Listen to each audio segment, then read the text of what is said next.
सवाल है निष्पक्ष जांच का, ये सवाल है तौर तरीकों का, ये सवाल है कार्यप्रणाली पर। पेपर बहुत बड़े लेवल पे लीक हुआ है, 15,000 कम से कम 15 से 20,000 लोगों को। Kareem's Biryani Paradise at Liberty and Catering Services, கோடம்பாக்கத்தின் அறுசுவை அடையாளம்.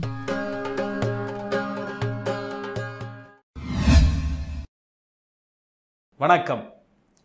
தகுதி திறமை என்று ஆரம்பித்து இன்று மோசடியில் இந்தியாவின் மாணவர்களை உலுக்கிக் கொண்டிருக்கிற நீட் நுழைவுத் தேர்வை பற்றி சாதக பாதகங்களையும் அதிலிருந்து எழுகிற கேள்விகளையும் அலசி ஆராய இருக்கிறோம். நீட் நுழைவுத் தேர்வு என்பது இந்தியாவின் மிகப்பெரிய வரமாக பார்க்கப்பட்டது. ஆனால் இன்று 24 லட்சத்திற்கும் மேற்பட்ட மாணவர்களின் சாபமாக வந்து நின்றிருக்கிறது. நீட் நுழைவுத் தேர்வின் மோசடி இந்தியாவை உலுக்கிக் கொண்டிருக்கிற நேரத்தில் தமிழ்நாட்டில் அனிதா என்கின்ற மாணவி 1176 மதிப்பெண்களை 1200க்கு பெற்றிருந்தார். அப்பொழுதும் கூட அவர் எத்தனை போராட்டங்களை கடந்தும் நீட் தேர்வில் எடுக்க வேண்டிய மதிப்பெண் 86ஆக மட்டுமே இருந்தது. தமிழ்நாட்டில் 1200 மதிப்பெண்களுக்கு 1176 மதிப்பெண்களை பெற்ற மருத்துவ மாணவியாக வர வேண்டும் என்று கனவில் இருந்த குழுமூர் அனிதா தன்னுடைய உயிரை மாய்த்து கொண்டார். காரணம், நீட் தேர்வில் அவரால் வெறும் 86 மதிப்பெண்களை மட்டுமே பெற முடிந்தது. அன்றிலிருந்து இன்று வரை தமிழ்நாட்டில் மட்டும் 27 மாணவர்கள் நீட் தேர்வின் காரணமாக தங்களுடைய உயிரை மாய்த்து கொண்டிருக்கிறார்கள். இப்படி தமிழ்நாட்டில் மட்டுமே விவாதங்களாக மாற்றப்பட்டு நீட் தேர்வு வேண்டாம் என்ற பிரச்சாரங்களும் போராட்டங்களும் எழுந்து வந்த நிலையில் அது இன்று வடமாநிலங்கள் முழுக்க பரவி இருப்பதற்கு காரணம் நீட் தேர்வில் இதுவரை இல்லாத அளவுக்கான மோசடி இப்பொழுது நடந்திருப்பதுதான். இந்தியாவிலே மொத்தம் 695 மருத்துவக் கல்லூரிகள் இருக்கிறது.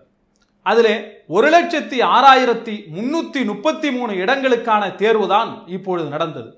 இந்த 1,06,333 இடங்களுக்கான தேர்வை எழுதியவர்கள் 24 லட்சத்திற்கும் மேற்பட்ட மாணவர்கள். 24 லட்சம் பேர் போட்டி போட்ட இந்த தேர்வை இப்பொழுது கேலி கூத்தாக்கி இருக்கிறது அதனுடைய முடிவுகள். இந்திய நாடாளுமன்றத்தின் தேர்தல் முடிவுகள் வெளியிடப்பட்ட அதே நாள் நீட் தேர்வின் முடிவுகளும் வெளியிடப்பட்டது. அப்படி ஒன்றாக வெளியிடப்பட்டதால் அது பெரிய பேசுபொருளாக மாறாது என்று நினைத்துக் கொண்டிருந்திருப்பார்கள். ஆனால் இந்த ஆண்டு 67 பேர் இந்தியா முழுவதும் நீட் தேர்விலே முதலிடம் பெற்றிருக்கிறார்கள். இதிலே வேடிக்கை என்ன என்று சொன்னால், ஒரே தேர்வு மையத்தில் படித்து பரீட்சை எழுதியவர்கள் ஒன்றன் பின் ஒன்றாக 8 பேர் அந்த மதிப்பெண்களை பெற்றிருக்கிறார்கள். 720க்கு 720 என்று அவர்கள் பெற்றிருந்த மதிப்பெண் தான் இன்று இந்தியா முழுக்க இருக்கிற மாணவர்களை குழப்பத்திற்கு உள்ளாக்கி இருக்கிறது. அதிலும் குறிப்பாக 2ஆம் 3ஆம் நிலையை பெற்றவர்கள் 718 719 என்று மதிப்பை பெற்றிருக்கிறார்கள். நீட் நுழைவுத் தேர்வின் வரைமுறைப்படி ஒரு கேள்விக்கு தவறாக விடையளித்தால் 5 மதிப்பெண்களை குறைக்க வேண்டும். அப்படி பார்க்கிற பொழுது 2ஆம் 3ஆம் நிலையை பெறுகிறவர்கள் 715 தான் பெற முடியும். ஆனால் 718 719 என்று பெற்றிருக்கிறார்கள். தேசிய தேர்வு முகமைதான் இந்த தேர்வுகளை நடத்துகிறது. அவர்களை இதற்கு பதில் சொல்ல சொல்லி கேட்டார். அவர்கள் நாங்கள் ஊக்க மதிப்பெண்களை அளித்தோம் என்று சொல்லுகிறார்கள். அதை ஒற்றுக்கொள்வதற்கு இந்தியாவிலே மாணவர்கள் தயாராக இல்லாத பொழுது இந்தியா முழுக்க பல்வேறு கேள்விகளை இந்த தேர்வு எழுப்பி இருக்கிறது. ஆரம்பத்தில் நீட் தேர்வு வருகிற பொழுது, நீட் தேர்வை கொண்டு வர வேண்டும் என்கிற பொழுது இங்கே எழுந்த விமர்சனங்கள், விவாதங்கள் மருத்துவத்துறையை சுத்தம் செய்வதற்காக நீட் தேர்வு கொண்டு வரப்படுகிறது என்று சொன்னார்கள். இடஒதுக்கீடு அடிப்படையிலே இங்கே இருக்கிற கல்லூரி நிறுவனங்களில், அரசு நிறுவனங்களில், தனியார் நிறுவனங்களில் மாணவர் சேர்க்கைகள் தொடர்ந்து நடத்தப்பட்டு வந்தது. குறிப்பாக தமிழ்நாட்டிலே மட்டும் அரசு மருத்துவக் கல்லூரிகள் 38 இருக்கின்றன. அதில் 5000க்கும் மேற்பட்ட இடங்கள் அரசு மருத்துவக் கல்லூரி மாணவர்களுக்கு இருக்கிறது. தனியார் கல்லூரிகள் இங்கே உண்டு. 3600 தனியார் கல்லூரி இடங்கள் மாணவர்களுக்கு இந்த ஆண்டு நிரப்பப்பட்டிருக்கிறது. அப்படி அரசு தனியார் கல்லூரிகளில் தொடர்ந்து சமூக நீதி அடிப்படையிலே அதிக மாணவர்களை மருத்துவர்களாக, தரமுள்ள மாணவர்களை உருவாக்கி கொண்டிருந்தது இந்த தமிழ்நாடு. மாநில கல்வியிலே படித்தவர்கள், அரசு பள்ளியிலே படித்தவர்கள் மருத்துவர்களாக இங்கே வந்து கொண்டிருந்தார்கள். இது அனைத்தும் எப்படியாவது தடுக்கப்பட வேண்டும் என்பதற்காக நீட் என்கின்ற நுழைவுத் தேர்வை தேசிய அளவிலே ஒரு தேர்வை முன்வைத்து மாணவர்களை அதிலிருந்து தேர்ந்தெடுப்பது என்று கொண்டு வந்தார்கள். அதனால் 12ஆம் வகுப்பிலே நீங்கள் என்ன மதிப்பெண்கள் எடுத்திருந்தாலும் அதை பற்றி கவலை இல்லை.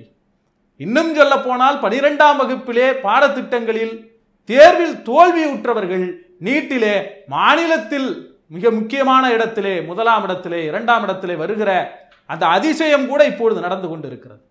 ஆனால் 12ஆம் வகுப்பிலே அவ்வளவு மதிப்பெண்கள் பெற்றும் கூட அன்று அனிதாவால் நீட் நுழைவுத் தேர்வை சந்திக்க முடியவில்லை.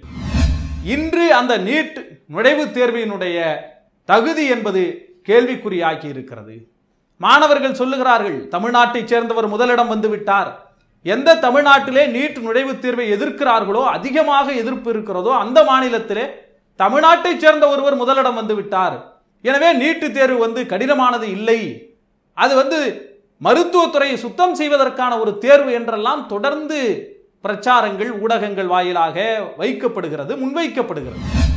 தமிழ்நாட்டை பொறுத்தவரை தேர்வை எழுதியவர்களில் 9976 பேர் மட்டும்தான் இந்த முறை 12ஆம் வகுப்பிலே தேர்ச்சி பெற்று தேர்வை எழுதியவர்கள்.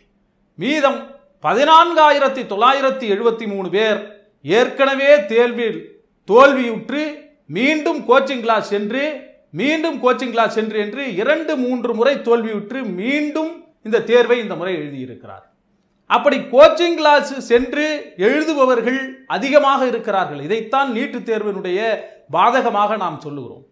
இந்த கோச்சிங் கிளாஸ் சென்று படிக்கிற அளவுக்கு வசதி எல்லோருக்கும் வந்துவிட்டதா என்று நாம் பார்க்கிற பொழுது அப்படி இன்னும் வராத கிராமங்களில் தமிழ் வழியில் படித்தவர்கள், மாநில பாடத்திட்டங்களில் படித்தவர்கள் மிகப்பெரிய அளவிலே தேங்கி நிற்கிறார்கள். அதை தாண்டி பணம் படைத்தவர்கள் மட்டுமே இந்த தேர்விலே வெற்றி பெற முடியும். அப்படி பணம் படைத்தவர்கள் 12ஆம் வகுப்பிலே தோல்வியுற்றாலும் பரவாயில்லை, கோச்சிங் சென்டர் மூலம் தங்களை நிரூபித்து அதற்கு மட்டுமே பயிற்சி எடுத்து தேர்விலே வெற்றி பெற்று வருகிறார்கள். அதிலும் கூட இன்று எவ்வளவு பெரிய மோசடி நடந்திருக்கிறது என்பதை இந்த தேர்வு முடிவுகள் இந்தியா முழுக்க வெளிப்படுத்தி இருக்கிறது. இன்று வடமாநிலங்களிலே போராட துவங்கி இருக்கிறார்கள். தமிழ்நாட்டிலே 27 பேர் நீட்டு தேர்விற்கு எதிராக தங்களை மாய்த்து கொண்டார்கள் மாணவ கண்மணிகள் என்றால், இந்த ஆண்டு மட்டும் ராஜஸ்தானிலே 15 மாணவர்கள் தங்களை நீட்டு தேர்வினுடைய அச்சம் காரணமாக மாய்த்து கொண்டிருக்கிறார்கள். நீட்டு நுழைவுத் தேர்வின் மோசடிகளை கண்காணித்து இன்று சிபிஐ விசாரணைக்கு உத்தரவிட்டிருக்கிறார்கள். சிபிஐ விசாரணையோடு நிறுத்தாமல் உச்சநீதிமன்றத்தை நாடி இருக்கிற மாணவர்களுக்கு நிவாரணை அளிக்கிற வகையிலே இந்த நீட்டு நுழைவுத் தேர்வை முழுவதுமாக ரத்து செய்துவிட்டு சமூக நீதி அடிப்படையிலே ஏற்கனவே தொடர்ந்து கொண்டிருந்த 12ஆம் வகுப்பு மதிப்பெண்களின் அடிப்படையில் நீதி வழங்க வேண்டும். மீண்டும் தேர்வு முறையை அந்த அடிப்படையில் கொண்டு வந்து சம விகிதத்தில் சம மாணவர்களை மருத்துவர்களாக உருவாக்க வேண்டும் என்பதுதான் இன்றைய அனைத்து மாணவர்களின் மிகப்பெரிய மிக முக்கியமான கோரிக்கையாக இருக்கிறது என்பதை இனியும் நாம் பரிசீலித்து பார்க்க வேண்டும். நாடு பரிசீலிக்க வேண்டும்.